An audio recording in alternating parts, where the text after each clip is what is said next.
Hi everyone, welcome back to the beginner series. Today I wanted to cover after the basics. What do you do now? It's a good question. Once you've got your yarn and your hook, whatever yarn and hook that you decide to use, again, these are the ones that I really like. After you've made your first stitches, it's really common to go, hey, now what? Today I want to talk to you about what to do after the basics, when you're ready to keep going but you're not sure where to go next. The first thing that you can do is pick one stitch and get comfortable with it. You don't need to learn all the stitches. Start with those absolute basics. The chain, the single crochet, the half double crochet, the double crochet, increases, decreases, depending on what you choose that you want to work on will determine the type of stitch that you need. But start with those basics. Choose one stitch that you like. And if you want to make plushies, focus on single crochets, increases, and decreases. Single crochets are the foundation of every plushie. Practice it until it feels natural. Repetition will build your confidence. Then make something small-ish or big, whatever feels good. You don't need a proper next project. Dishcloths, scarves, blankets, plushies, they're all natural. They're all valid. Choose something repetitive because that repetition is going to help you. Choose something comforting, something you actually want to make. Look, most crocheters here on YouTube are either doing plushies or they're doing blankets. There are a fair number that do wearables. Your choice, your way, your crochet. Choose something that will comfort you, something you want to make. Let your hands learn at their own pace. Tension will improve slowly over time. Think months, not days. Your hands will find their rhythm. Slow and steady is what I have found works best. Don't try to rush the process. Like all things, crocheting takes time. It takes time to learn. It takes time to do a project. Slow stitching is normal, and that's okay.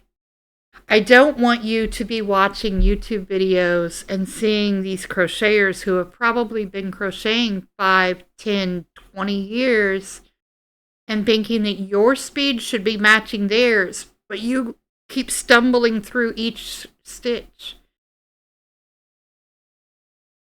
That speed will be built up over years, like theirs was.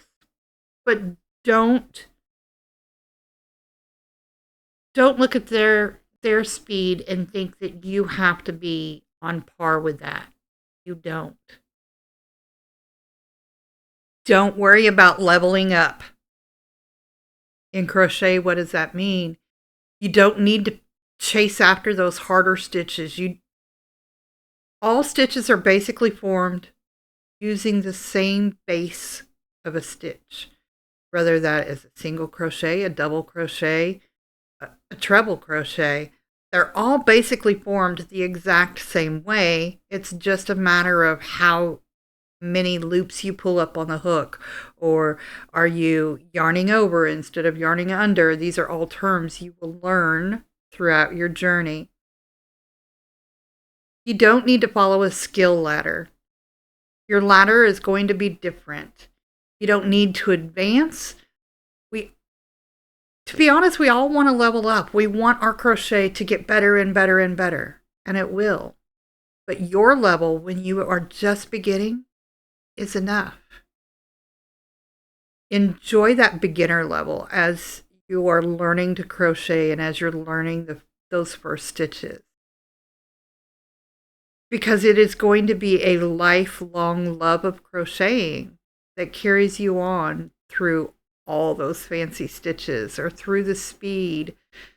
Those times will come, and that is when you hit those next levels, right? But we don't need to level up. If you are a slow stitcher a year ago and you're still a slow stitcher, maybe that's just your speed, and that's okay. Has my speed improved in the last year? A little bit. A little bit. Not enough to notice for most people. For me, I can tell. In the beginning, I didn't know where my hook needed to go. In what part of the stitch does my hook need to be in order to make that next stitch? I had a really difficult time. And part of that is the type of yarn I choose to work with, the super bulky size 6 kind of fuzzy yarn, because all chenille is kind of fuzzy, right? It hides your stitches. It's harder to see where you need to be. But again, it doesn't really matter in the beginning whether you're using a size 6 super bulky or you're using a 4 worsted weight. You're still learning where that hook needs to be at. That's okay. Crochet is more important. Let me correct myself. When you're crocheting, comfort is more important than complexity. You don't have to worry about those harder stitches or more complex stitches. You just need to learn how to make the stitches. Crochet for your comfort, not anyone else's. Try different yarns, hooks, when you feel curious. Not as a requirement, but just a gentle exploration. Different yarns teach your hands different things. Different hooks feel different, of course.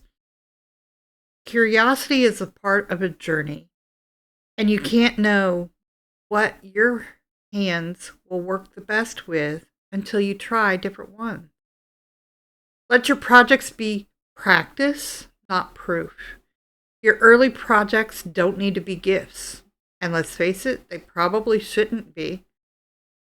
They don't need to be perfect. They won't be at all. They won't be, and that's okay. There's your permission slip if you need one. It's okay to not be perfect. They don't need to be a finished project. When I started my little, one of these days I swear I'm going to pull that thing out so I can show it to you. It was awful. It was just a little swatch. Literally, it was nothing. But I used that to learn how to chain. I used that to learn how to single crochet. And I ripped it out and did it again. And I ripped it out and I did it again. And I probably frogged that piece 50 or 60 times. That's how you learn.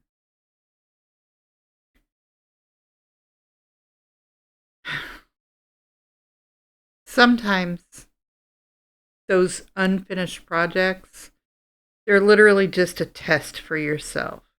Can I do this? Is it going to get easier?